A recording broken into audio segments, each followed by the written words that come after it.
All right, hey guys, welcome in. Today we are doing a Stanley, how to draw Stanley step-by-step, a little thermos mug.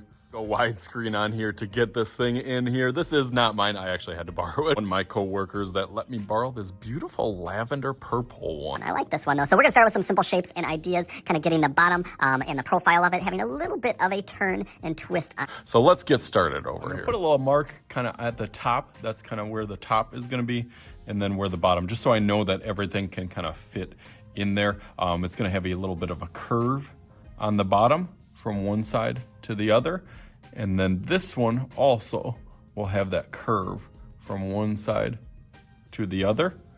Kind of make sure that kind of evenly. And then this one will slowly start to creep up. And then it slowly, as it creeps out towards the edge, will kind of go out and then back straight all the way up to the top. There. And same thing on the other side. After you get that, you can go through that a little bit darker.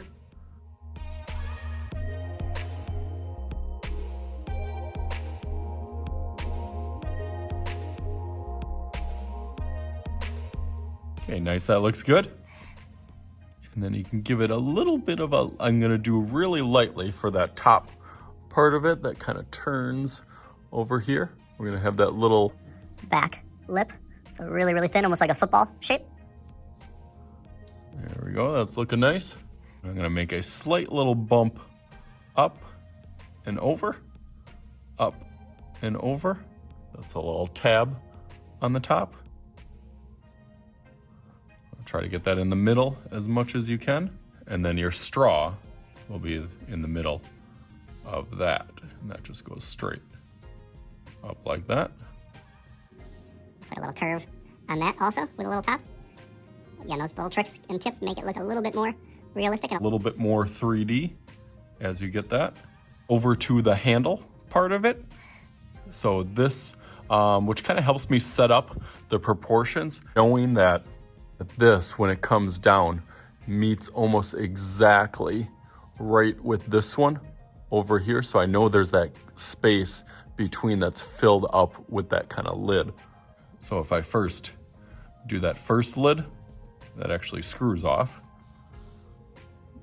And then a little silver ring after that.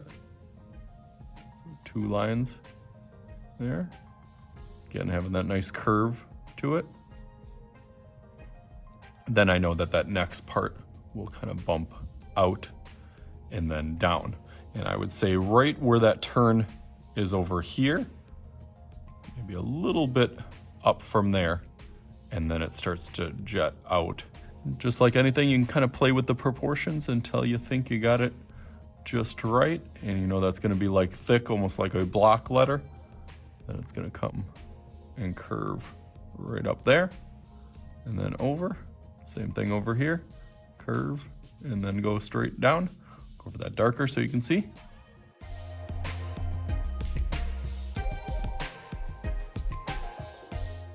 Okay, nice, that looks great. I'm gonna go over that in Sharpie and then thinking about color and combination and customization I wanna do to it, and then be thinking about the background. Let's go through that real quick.